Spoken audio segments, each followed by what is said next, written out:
কোন জায়গায় যদি আমি মুসলমানদেরকে কোনোদিন ক্ষমতায় বসিয়ে দেই, তখন চারটি কাজ তারা করবে। এই চারটি কাজ যারা করবে তারা বিশ্ব শাসন করতে পারবে। আর এই চারটি কাজ থেকে যারা বের হয়ে যাবে তারা গোটা বিশ্বের মধ্যে লাঞ্ছিত এবং বঞ্চিত হবে। মুসলমানের হাতে আল্লাহ রাব্বুল আলামিন কোরআন দিয়েছিলেন। মুসলমান যতদিন এক হাতে কোরআন আর এক হাতে তলোয়ার নিয়ে সামনে গিয়েছে, ততদিন মুসলমানের সামনে মাথা তুলে দাঁড়াবার মতো কেউ ছিল না। কিন্তু মুসলমান যখন কোরআন ছেড়েছে, তলোয়ারও ছেড়েছে, অন্যায়ের প্রতিবাদ করাও ছেড়ে দিয়েছে, দুনিয়ার ভোগ বিলাসিতায় মত্ত হয়ে গেছে, তখন দুনিয়ার অন্য সবাই মুসলমানদের উপরে নজরদারি আর খবরদারি করা শুরু করেছে। কথা কি ঠিক কিনা? এজন্য রব্বুল আলামিন বললেন, বান্দা তোমাদের এক নাম্বার গুণ থাকা লাগবে আকামুস সালাহ। এক নাম্বার গুণ আল্লাহ বললেন নামাজ কায়েম করা লাগবে। জোরে কোন, কি কায়েম করা লাগবে? নামাজ কায়েম করা লাগবে। তার কারণ আল্লাহ রাব্বুল আলামিন বলছে, বান্দা নামাজ এজন্য কায়েম করবা, ইন্নাস সালাতা তানহা আনিল ফাহশাই ওয়াল মুনকার। নামাজ এমন একটা ইবাদত, যে ইবাদত নামাজি ব্যক্তিকে সকল অন্যায় এবং অশ্লীল কাজ থেকে ফিরায় রাখে। আল্লাহর কোরআনের মধ্যে এই কথাটা আছে না নাই? এবার আপনাদের কাছে আমি প্রশ্ন করি, কোরআনের কথাগুলোর উপরে আপনাদের বিশ্বাস আছে তো? আমার ভাইরা ভালো করে বোঝেন, আল্লাহ বললেন ইন্নাস সালাতা তানহা আনিল ফাহশাই ওয়াল মুনকার। নামাজ নামাজি বান্দাকে অন্যায় অশ্লীল কাজ থেকে ফিরায় রাখে। এই কথাটার সহজ বাংলা হচ্ছে, যে বান্দা নামাজ পড়ে 5 ওয়াক্ত ঠিক মতো, ওই বান্দার দ্বারা কোনো অন্যায় কাজ হতে পারে না, অশ্লীল কাজ হতে পারে না, হারাম কাজ হতে পারে না। কিন্তু বর্তমান আমাদের সমাজে নামাজও পড়ে সুদও খায়, নামাজও পড়ে ঘুষও খায়, নামাজও পড়ে আবার বোনের হকটাও মাইরা খায়। আছে না নাই? নামাজও পড়ে আবার এলাকার মানুষের উপরে জুলুমও করে। আছে না নাই? তাইলে ওই বান্দার নামাজ তো তাকে অন্যায় কাজ থেকে ফিরাতে পারলো না। আল্লাহ তো বলল নামাজ যারা পড়ে, নামাজ নাকি তাদেরকে অন্যায় কাজ থেকে ফিরায়। এখন আমাদের সমাজের অধিকাংশ নামাজিরা তো সমাজের মধ্যে আবার অন্যায়ও করে। তাইলে কি কোরআনের আয়াত ভুল, নাকি নামাজিরে নামাজে আছে ভুল? আমার ভাইরা, কোরআনের আয়াত ভুল হওয়ার কোনো সম্ভাবনা, কারণ আল্লাহ বলেছেন যালিকাল কিতাবু লা রাইবা ফিহি, এটা এমন কিতাব যার মাঝে কোনো সন্দেহ থাকতে পারে। কোরআনে কোনো ভুল নাই, কোনো সন্দেহ নাই। কোরআন বলেছে নামাজ যে পড়ে নামাজ তাকে অন্যায় থেকে ফিরায় রাখে। কিন্তু আপনার সমাজের নামাজি যদি নামাজের পরে অন্যায় করতে থাকে চলমান প্রক্রিয়ায়, তাহলে বুঝতে হবে কোরআনের আয়াত ভুল না, বরং ওই নামাজের মাঝেই হয়তো কোনো একটা ভুল হচ্ছে। এই জন্য তার নামাজ তার উপরে প্রভাব ফেলে না, এফেক্টিভ নামাজ হচ্ছে না। আমরা তো নামাজ থেকে কিছু শিখিও না। নামাজ আমাদেরকে কয়েকটা বিষয় শিক্ষা দেয়, যে বিষয়গুলো শিক্ষা নিয়ে আমরা সমাজ বিনির্মাণ করতে পারি। শুধুমাত্র 5 ওয়াক্ত মসজিদে গেলেন, আল্লাহকে সেজদা দিলেন, এতেই আপনি বিরাট নামাজি হয়ে গেছেন এমন নয়, বরং আপনার নামাজ আপনাকে আপনার সমাজ পরিচালনার পদ্ধতিও শিখিয়ে দেয়। নামাজ আমাদেরকে 1 নাম্বার যেটা শেখায় সেটা হচ্ছে সুশৃঙ্খলতা। কি শেখায়? এই যে এটাকে মসজিদ নাকি, এই যে পেছনে মসজিদ হতো না, এই যে আমাদের সামনে মসজিদ, এশার নামাজ, মাগরিবের নামাজ, বাজারের পাশে মসজিদ। মাগরিবের নামাজে মসজিদের মধ্যে 100-200 মুসল্লি হয়ে যায়, এমন মসজিদও আছে না নাই? আমি যেখানে জুমা পড়াই, সাভার বাসস্ট্যান্ড কেন্দ্রীয় জামে মসজিদ, আমার মসজিদ জুমার দিন কয়েক হাজার মুসল্লি হয়। 5 তলা মসজিদ, বাহিরে ভেতরে মিলিয়ে কয়েক হাজার মুসল্লি একত্রে নামাজ আদায় করতে পারে একটা মসজিদে। আমার ভাইয়েরা লক্ষ্য করেন, জুমার দিন যখন ইমাম সাহেব আল্লাহু আকবার বলে হাতটা বেঁধে ফেলে, তখন 1000 মুসল্লি কিন্তু ইমামকে অনুসরণ করে হাত বেঁধে ফেলে। ইমাম যদি রুকুতে যায় মুসল্লিরাও রুকুতে যায়, ইমাম যদি সেজদায় যায় মুসল্লিরাও সেজদায়, পিন পতন নীরবতার মধ্য দিয়ে।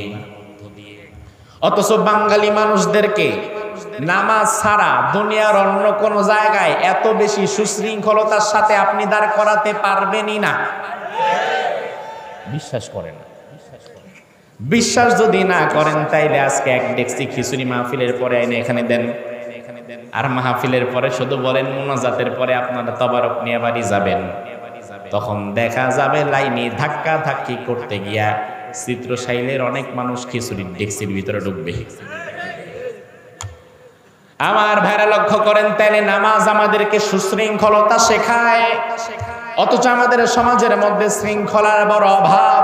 তাইলে আমরা যদি আমাদের নামাজকে আল্লাহর দরবারে পৌঁছাতে চাই, নামাজে আমাদের যেমন সুশৃঙ্খলতা সমাজেও তেমন থাকার দরকার আছে না নাই? 2 নাম্বার, নামাজ আমাদেরকে ঐক্যবদ্ধভাবে একজন আমিরের আনুগত্য করা শেখায়।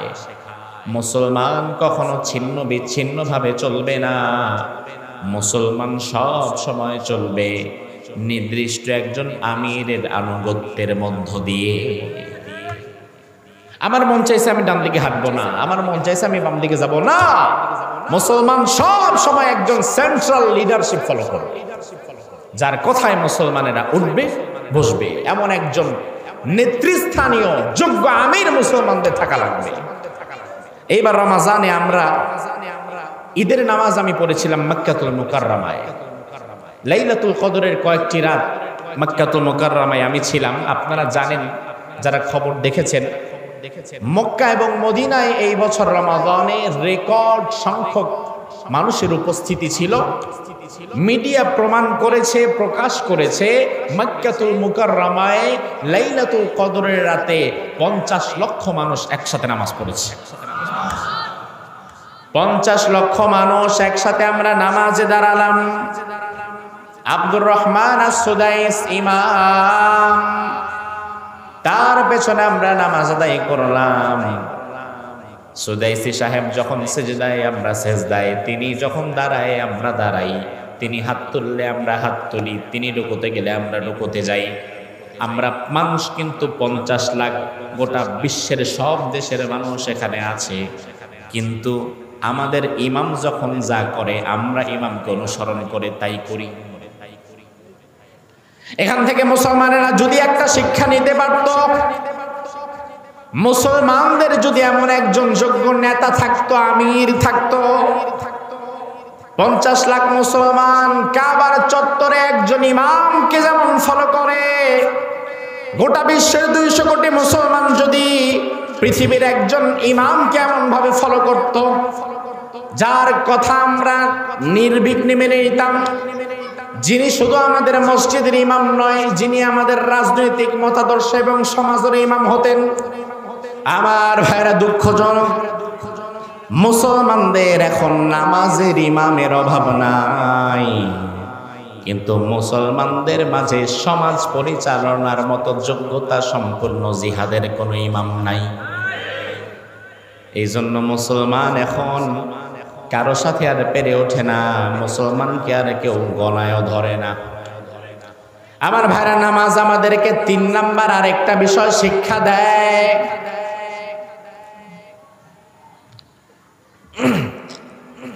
সেই বিষয়টা হচ্ছে কোরআন সুন্নাহর আয়নায় নেতার ভুল শুধরিয়ে দেওয়া। এই যে আমাদের মসজিদ, ফজরের নামাজ হবে আগামীকাল।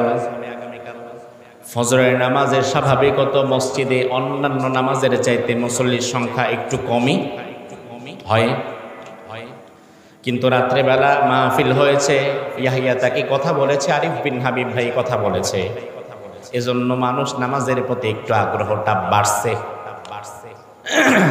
এবার হঠাৎ করে ফজরের সময় মুসল্লি হয় 20 জন, আগামীকাল ফজরে আপনাদের মসজিদে মুসল্লির সংখ্যা হয়ে গেছে 100 জন।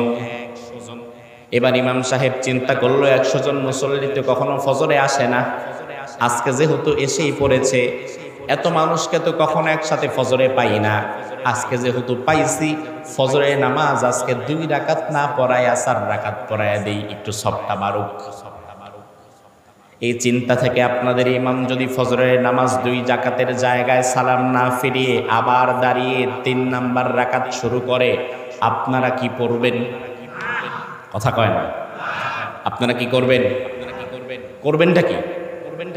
না ভাল লাগে না, হুজুর 3 রাকাত পড়তেছেন কেন, আমি বাড়ির দিকে চলে যাই, এটা আপনি যখন দেখলেন আপনার ইমাম 2 রাকাতের জায়গায় সালাম না ফিরিয়ে 3 নাম্বার রাকাতের জন্য দাঁড়িয়ে গিয়েছে, ওই মুহূর্তে আপনি মুসল্লি, আপনার একটা দায়িত্ব আছে। আপনার দায়িত্ব ইমামরে ফালায় রেখে বাড়ির দিকে ছুটে যাওয়া নয়, বরং আপনার দায়িত্ব কোরআন হাদিসের মাধ্যমে ইমামের ভুলটা শুধরিয়ে দেওয়া। আপনি তখন বলবেন আত-তাসবিহু লির-রিজাল। যদি আমাদের দেশে প্রচলিত হয়ে গেছে আল্লাহু আকবার, তাকবীর, তবে রাসূল হাদিসের মধ্যে বলেছেন আত-তাসবিহু লির-রিজাল, পুরুষদের জন্য তাসবিহ। তাসবিহ মানে সুবহানাল্লাহ। ইমাম যদি রাকাত ভুল করে আপনি বলবেন সুবহানাল্লাহ, সুবহানাল্লাহ, সুবহানাল্লাহ। আপনি লোকমা দিবেন, আপনি বুঝা দিবেন, ইমাম আমি আসলে তোমার অনুসরণ করার জন্য মসজিদে আসি নাই, আমি মূলত আল্লাহ এবং আল্লাহর রাসূলকে অনুসরণ করি। এতটা সময় পর্যন্ত তুমি আল্লাহ এবং রাসূলের অনুসরণের মধ্যে ছিলে, এজন্য আমি তোমার অনুসরণ করলাম। কিন্তু এই মুহূর্তে আমি দেখতে পাচ্ছি আল্লাহ এবং রাসূলের অনুসরণ থেকে তুমি বের হয়ে গেছো, কারণ রাসূল জীবনে ফজরের নামাজ 3 রাকাত পড়েন নাই। এখন তুমি যেহেতু রাসূলের অনুসরণের মধ্য থেকে বের হয়ে গিয়েছো, তোমারে আমি লোকমা দিয়ে দিলাম, দয়া করে তাড়াতাড়ি আবার রাসূলের অনুসরণের মধ্যে ফিরে আসো। বৈঠকে বসে নিজের ভুলটা বুঝতে পেরে ভুল শুধরায়া সালাম ফিরিয়ে দাও, তোমার সাথে আমার কোনো শত্রুতা নাই। এইভাবে আপনি লোকমা দিলেন, তাকে তাসবিহ পড়লেন, আল্লাহু আকবার বললেন, সুবহানাল্লাহ বললেন। ইমাম যদি তার ভুল বুঝতে পেরে বৈঠকে বসে যায়, সাহু সেজদা দেয়, নামাজটা শেষ করে দেয়, তাহলে ইমামের সাথে কি আর আমাদের কোনো শত্রুতা আছে? কিন্তু ইমাম সাহেব যদি চিন্তা করে যা আছে কপালে দেখা যাবে সকালে, দেখি আজকে আমারে কে ঠেকায়, 4 রাকাত আমি পড়ায় ছাড়বো। আপনারা যদি কয়েকবার লোকমা দেওয়ার পরেও ইমাম সাহেব যদি ভুলটা না শুধরায়, আল্লাহ এবং রাসূলের পথে যদি না ফিরে আসে, ফজরে নামাজের পরে এই ইমামের আর চাকরি থাকবে? কথা কোনা থাকবে? ও মুসলমান, শিক্ষা নাও।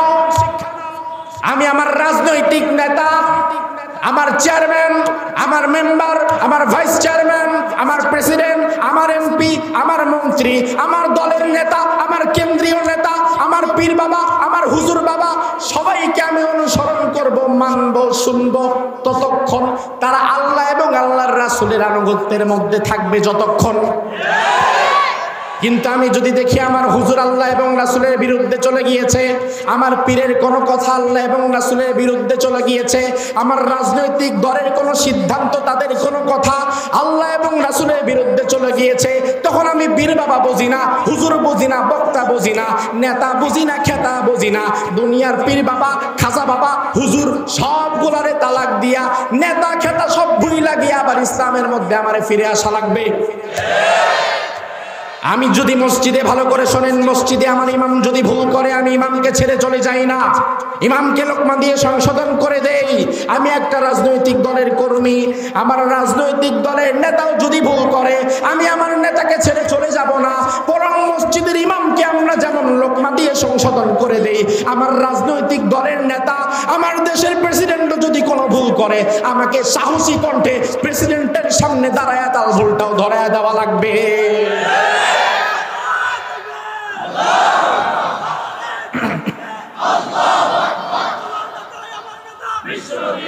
আমার ভাড়া লক্ষ্য করেন, এখন আমাদের সমাজে মসজিদে ইমামের ভুল ধরার মতো লোকের কোনো অভাব নাই, কিন্তু সমাজের নেতার ভুল ধরার মতো লোকের বড় অভাব।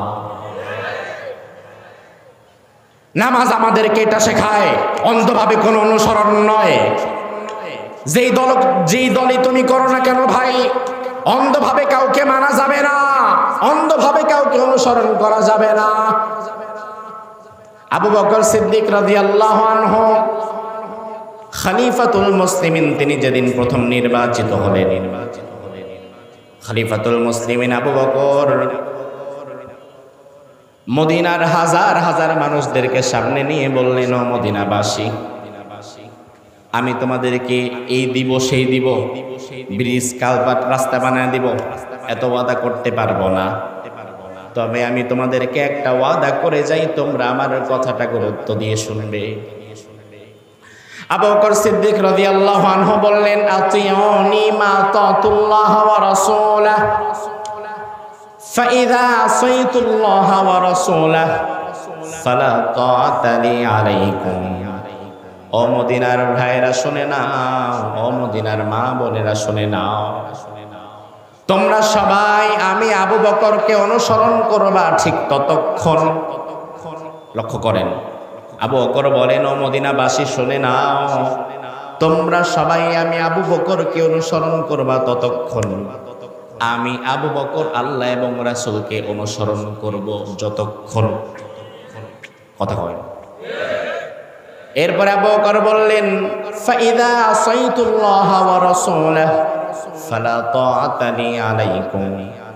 যদি দেখতে পাও আমি আবু বকর কোনদিন আল্লাহ এবং রাসূলের অনুসরণের মধ্য থেকে বের হয়ে গিয়েছি, ফালা তাআতা লি আলাইকুম, ওই মুহূর্তে আমি আবু বকরের আর কোনো অনুসরণের কোনো দরকার তোমাদের নাই। আমার ভাইরা লক্ষ্য করেন, আমাদের আমলের চাইতে আবু বকরের আমল কি কম না বেশি?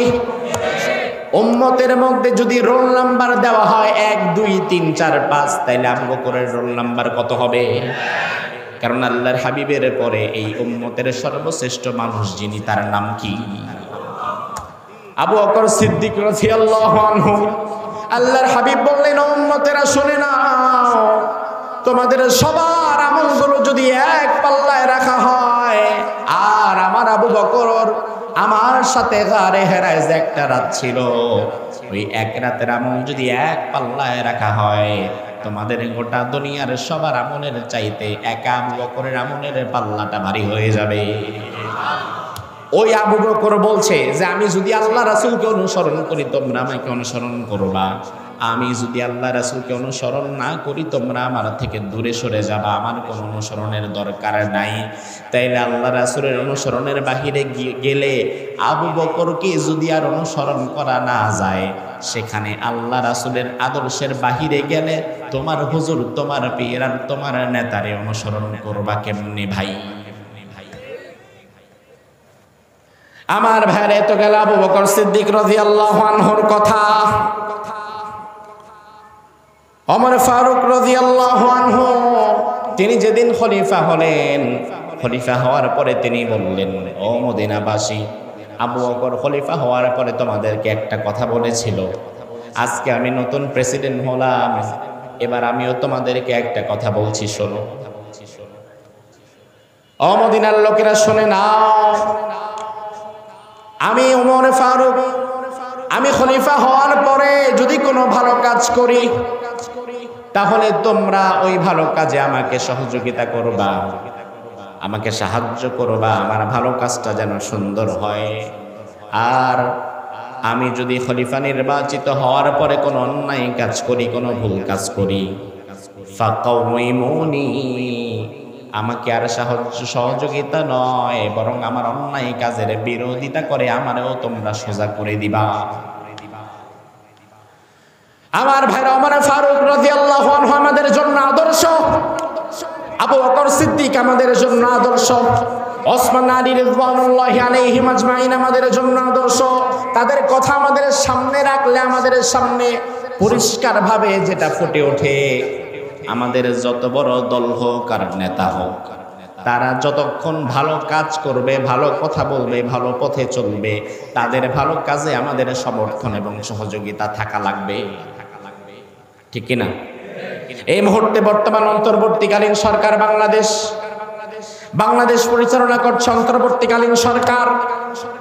এই মুহূর্তে ডক্টর ইউনূস যখন কোনো ভালো কাজ করবে, ভালো কথা বলবে, দেশের কল্যাণে, মানবতার কল্যাণে ভালো কোনো সিদ্ধান্ত নিবে, ওই সিদ্ধান্ত ডক্টর ইউনূস সাহেবের কথা, কাজ এবং সিদ্ধান্ত যদি ভালো হয়, ইসলামের সাথে মিলে যায়, তাহলে ওই সিদ্ধান্ত বাস্তবায়নের জন্য আমাদের সবাইকে নিজেদের জায়গা থেকে এগিয়ে আসতে হবে। আর আমরা যদি দেখি ডক্টর ইউনূস অন্য কারো পাতা ফাঁদে পা দিয়ে মুসলমানদের দেশে এমন কোন বিধান বা এমন কোন কাজ চালু করতে যাচ্ছে যেই কাজটা কোরআন হাদিসের সাথে সাংঘর্ষিক, কোরআন হাদিস যেই কাজের অনুমতি দেয় না, তাহলে ওমর ফারুকের কথা অনুযায়ী ওই মুহূর্তে ডক্টর ইউনূস সাহেবের কথাটাকেও আমাদেরকে ডাস্টবিনে ছুঁড়ে ফেলে দিয়ে তার বিরুদ্ধেও আমাদেরকে প্রতিবাদ করতে হবে। তার কারণ বিগত দিনে আমরা প্রতিবাদ না করে চুপ করেছিলাম বলেই ধীরে ধীরে স্বৈরাচার তৈরি হয়েছিল। স্বৈরাচার এটা একদিনে হুট করে তৈরি হয়ে যায় না, অথবা আসমান থেকে নেমে আসে না, জমিন থেকে ফুরে বের হয় না। সমাজের ভালো মানুষের নীরবতার কারণেই ধীরে ধীরে সমাজে স্বৈরাচার আর জালিম তৈরি হয়।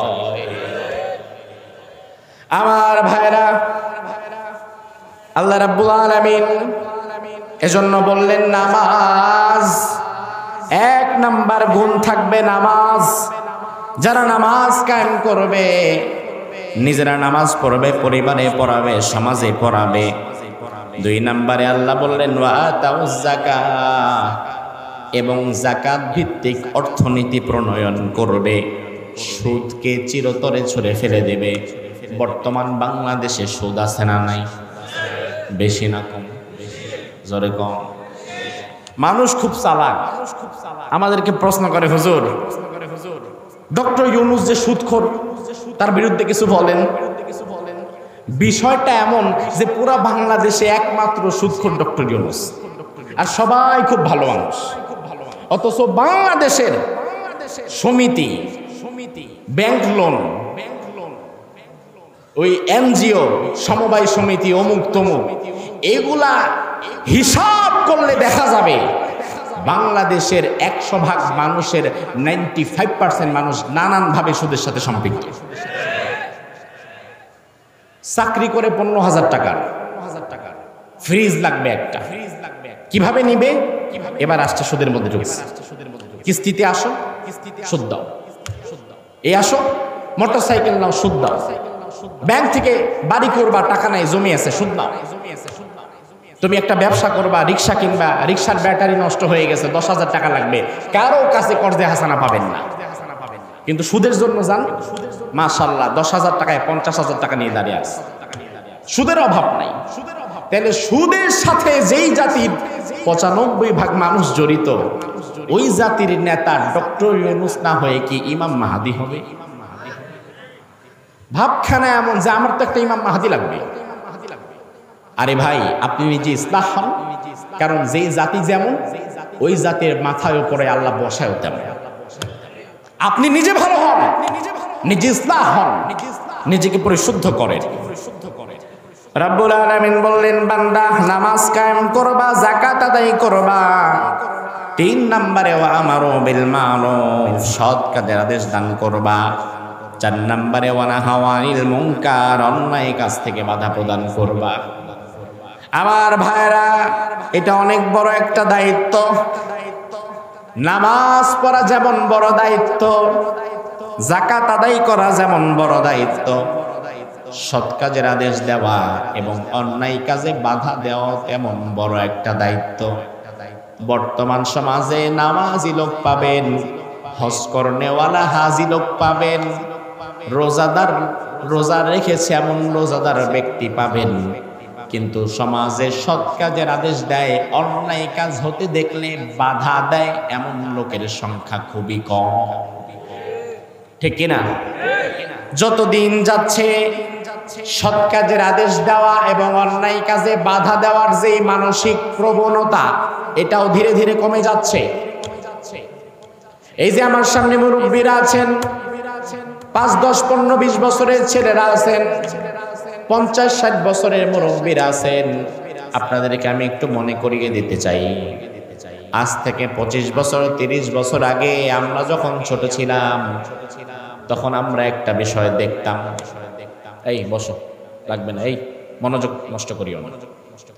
আমার ভাইরা লক্ষ্য করেন, আজ থেকে 25 বছর আগে 20 বছর আগে আমরা যখন ছোট ছিলাম তখন আমরা দেখতাম সন্ধ্যার আধার যখন নেমে যেত, মাগরিবের আজান যখন হয়ে যেত, মাগরিবের পরেও যদি কোনো পোলাপান মাঠে বসে থাকতো, রাস্তার ধারে বসে থাকতো, মুরব্বীরা বাজারে যাওয়ার সময়, মসজিদে যাওয়ার সময় ধমক একটা দিয়ে আমাদেরকে বাড়ির দিকে পাঠিয়ে দিত। এটা কি মিথ্যা? এই এলাকার অবস্থাও হয়তো এমন ছিল। মাঠের মধ্যে পোলাপান খেলতেছে, মাগরিবের আজান হয়ে গেছে, মুরব্বী যাচ্ছে বাজারে, মুরব্বী ধমক দিতাই, এখনো মাঠে কি, আজকে আর খেলা লাগবে না, যা কালকে খেলিস, যা বাড়ির দিকে যা, পড়তে বস। মুরব্বীর ধমক খায় আমরা আর মাঠে থাকতাম না, আমরা চলে যেতাম ঘরে, কুপি বাতি হারিকেন জ্বালায় পড়তে বসে যেতাম। অথচ আমার ভাইরা আজকে লক্ষ্য করেন, সন্ধ্যা তো ভালো, রাত 9টা 10টা 11টা বেজে যায়, ক্লাস 5 6 7 এর পিচ্চিপ ছেলেরা, হাঁটুর বয়সী পোলাপান মাঠের মধ্যে বসে, দোকানের পাশে বসে, অন্ধকার জায়গায় বসে বিড়ি খায়, গাঞ্জা খায়। কোন মুরব্বী ধমক দেওয়া তো দূরের কথা, যেন দেখেও না দেখার ভান করে হেঁটে চলে যায়। আমাদের সময় আমাদেরকে ধমক দেওয়া হতো, বাড়ির দিকে পাঠিয়ে দিত।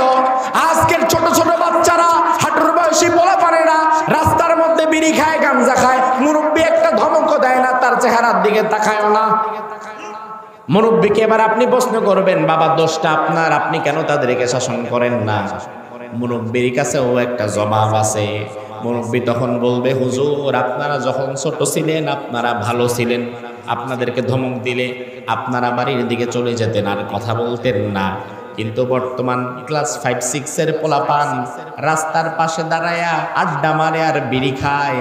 আমি মুরব্বী তাদেরকে গিয়া যদি বলি তাড়াতাড়ি বাড়ির দিকে যা, বিড়ি খাস কেন, তাহলে বিড়ির ধোঁয়াটা আমার মুখের দিকে ছাইরা কইব, চাচা আপনার পয়সায় খাই নাকি? আছে না নাই? এমন বেয়াদব আছে না নাই? মুরব্বী বলবে যে আমার একটা অপমান করলো, আমি লজ্জা পাইলাম সবার সামনে, তাইলে আমি অন্যায় বাধা দিব কেন? অন্যায় কাজে আমি কেন বাধা দিব? আমি তো অপমান হয়ে গেলাম। আমি তখন আপনাকে বলবো, মুরব্বী বাবা, ও মুরব্বী বাবা, মুরব্বী চাচা, আপনি আপনার হাতকে শক্ত করেন, মনকে শক্ত করেন। কারণ অন্যায় বাধা দেওয়া, সৎ কাজের আদেশ দেওয়া, অন্যায় কাজে বাধা দেওয়াটা ছোটখাটো কোনো বিষয় নয়। সৎ কাজের আদেশ দেওয়ার জন্য, অন্যায় কাজে বাধা দেওয়ার লক্ষ্যে আল্লাহর হাবিব মার খেয়েছেন, তার দাঁত ভেঙে গিয়েছে। অন্যায় বাধা দেওয়ার কারণে আমির হামজার কলিজাটা দ্বিখণ্ডিত হয়ে গিয়েছে। অন্যায় বাধা দেওয়ার কারণে কারবালার ময়দানে রাসূলুল্লাহর নাতি ইমাম হুসাইনের কল্লাটা উড়ে গিয়েছে। অন্যায় বাধা দেওয়ার কারণে যদি রাসূল দাঁত দিতে পারে, আমির হামজা কলিজা দিতে পারে, ইমাম হুসাইন কল্লা দিতে পারে। অন্যায় বাধা দেওয়ার কারণে প্রয়োজনে আমার গালি খাওয়া লাগবে, জেলে যাওয়া লাগবে, এমনকি অন্যায় বাধা দেওয়ার কারণে প্রয়োজনে ওই নবীর উম্মত হিসাবে আমার রক্ত ঝরাতে হতে পারে, কিন্তু আমি আমার সামনে অন্যায় হতে দিব না। অন্যায় হবে যেখানে, আমার বাধাও হবে সেখানে। আমার বাধায় কতটুকু কাজ হবে কি না হবে এটা আমার দেখার দরকার নাই, কিন্তু অন্যায় যদি হতে দেখি সেখানে বাধা দেওয়ার দরকার আছে না নাই? বর্তমান পৃথিবীতে মুসলমান চারিদিকে মার খাচ্ছে, আর আমরা শুধু দোয়া করছি, আল্লাহ তুমি বাঁচাও, আল্লাহ ইহুদিদের হাত থেকে বাঁচাও, আল্লাহ খ্রিস্টানদের হাত থেকে বাঁচাও, আল্লাহ ভারতের মুসলমান মায়ের খাচ্ছে, মুশরিকদের হাত থেকে তুমি বাঁচাও। অথচ আমাদের দোয়া কবুল না হওয়ার কারণ কিন্তু এটাই, আমরা অন্যায় বাধা দেওয়া নিজেরা ছেড়ে দিয়েছি। অন্যায় আমরা বাধা দেই না, এই জন্য আমাদের দোয়া আল্লাহ কবুল করে না। অন্যথায় গোটা পৃথিবীতে ফিলিস্তিনের জন্য দোয়া করে না এমন কোন দেশ বর্তমানে পাওয়া যাবে না। আমার ভাইরা, কাবার চত্বরে রমাদানুল মুবারকে শেষ দশকে একটা নামাজ হয়, কিয়ামুল লাইল, তাহাজ্জুদের নামাজ। এবছর আমরা শরীক ছিলাম সেই নামাজে। তাহাজ্জুদের নামাজের শেষে বিতরের সালাত আদায় করা হয়। বিতরের সালাতে আমি অসংখ্যবার নিজের কানে শুনেছি, আব্দুর রহমান আস-সুদাইস হাফিজাহুল্লাহ বিতরের নামাজের শেষ রাকাতে তিনি হাত তুলে মোনাজাত করতেন, আমরা 50 লাখ 40 লাখ মানুষ তার সাথে হাত ধরে মোনাজাত করতাম। ওই মোনাজাতে আমি অসংখ্যবার আমি রমজানে শুনতে পেলাম আব্দুর রহমান আস-সুদাইসি দোয়া করেছে, আল্লাহুম্মা ইহফাযাল মসজিদাল আকসা, আয় আল্লাহ তুমি মসজিদে আকসা বাঁচাও। আল্লাহুম্মা ইহফায ফিলিস্তিন, আয় আল্লাহ তুমি ফিলিস্তিনকে বাঁচাও। আমরা সবাই চোখের পানি ছেড়ে দিয়ে কাঁদছি আর আমিন আমিন বলছি। কিন্তু অবাক করা বিষয়, মুসলমানের দোয়াও চলে, ইহুদিদের হামলাও চলে। তার মানে আমাদের দোয়া যদি কবুলই হতো তাইলে ইহুদিদের হামলা চলতো না। ইহুদিদের হামলা চলাই প্রমাণ করে আমাদের দোয়া আল্লাহ কবুল করা বন্ধ করে দিয়েছে। এবার যদি আপনাকে প্রশ্ন করা হয় তাইলে আপনি করবেনটা কি? দোয়া যদি কবুল করা বন্ধ হয়ে যায় আপনার কাজ কি? ও ভাই আমার, 200 কোটি মুসলমান বর্তমান পৃথিবীতে আছে, আর গোটা পৃথিবীতে ইহুদিদের সংখ্যা মাত্র 1.5 করোড়, 1.5 কোটি। গোটা পৃথিবীতে ইহুদি জাতি আছে মাত্র 1.5 কোটি। ইসরায়েলে আছে 73 লাখ, 73 লাখ। ইসরায়েলে 73 লাখ ইহুদির বসবাস। ইসরায়েলের চারপাশে কোনো ইহুদি রাষ্ট্র নাই, কোনো খ্রিস্টান, কোনো বৌদ্ধ, কোনো কাফের রাষ্ট্র নাই। ইসরায়েলের চারপাশে যারা তারা সবাই কিন্তু মুসলমান। সিরিয়া, ইয়ামান, জর্ডান, মিশর, এই পাশে সৌদি আরব সবাই তো মুসলমান। তাইলে চতুর্দিকে আমরা মুসলমান, আমরা 10 জন মুসলমান একসাথে দাঁড়িয়ে আছি। সামনের দিক থেকে একজন ভিন্ন ধর্মী যদি আমাদের একজন মুসলমান ভাইকে বারবার আঘাত করতে পারে আর আঘাত করে যায়, তাইলে বোঝা লাগবে আমরা 10 জন মুসলমান যারা দাঁড়ায় আছি এখানে আমাদের বড় ব্যর্থতা আছে। আমেরিকা ইসরায়েলের 1 নাম্বার বন্ধু, অথচ আমেরিকা কত দূর থেকে তার সাহায্য পাঠায়। আমেরিকা ইসরায়েল একসাথে না, মানচিত্রে দেখবেন দুইটা দুই দিকে, অথচ এত দূর থেকে সাহায্য পাঠায়। আর মুসলমান সব দেশ একসাথে, অথচ কেউ কাউরে সাহায্য করে না। তাইলে আল্লাহ দোয়া কবুল করবে কেন? আল্লাহর ঠেকা লাগছে নাকি মিয়া? 200 কোটি মুসলমান যদি পৃথিবীতে থাকে, এরপরেও পৃথিবীতে আবাবিল আল্লাহ কেন পাঠাবেন? আব্রাহা যখন কাবা ধ্বংস করতে এসেছে, আল্লাহ তখন আব্রাহার বাহিনীকে ধ্বংস করার জন্য আবাবিল পাঠিয়েছিলেন। এ কথাটা কোরআনে আছে না নাই? কিন্তু আজকে পাঠাবে না, কোনোদিনই না, অসম্ভব, আজকে পাঠাবে না। তার কারণ হচ্ছে আল্লাহ আবাবিল পাঠিয়েছিলেন তখন যখন পৃথিবীতে মুসলমান নামধারী দাবিদার একজন মানুষও ছিল না। কিন্তু 200 কোটি মুসলমান থাকার পরেও যদি আবাবিল পাঠানোই লাগে, তাহলে 200 কোটি মুসলমান থাকার চাইতে তো না থাকাই ভালো। যখন মুসলমান ছিল না তখন আল্লাহ আবাবিল পাঠিয়েছেন। এখন 200 কোটি মুসলমান, তাইলে আল্লাহ আবাবিল পাঠাবেন কেন? বরং আবাবিল পাখি যদি বর্তমানে আল্লাহ পাঠায় ইহুদিদেরকে ধ্বংস করার জন্য না, বরং মুসলমান রাষ্ট্রগুলোর, মুসলিম রাষ্ট্রপ্রধানদের মাথার উপরে বাথল ফেলবার জন্যই পাঠাবেন। তাদের কাছে শক্তি, সামর্থ্য, টাকা পয়সা সব আছে, অথচ জিহাদের সেই মনোভাব নাই। অপর মুসলিম ভাইকে সাহায্য করার মানসিকতাটাও নাই। এমনকি যে আমি মিশরে ছিলাম এই রমজানে, আমরা মূলত ফিলিস্তিনি ভাইদের কিছু সহযোগিতা করার জন্য গিয়েছিলাম।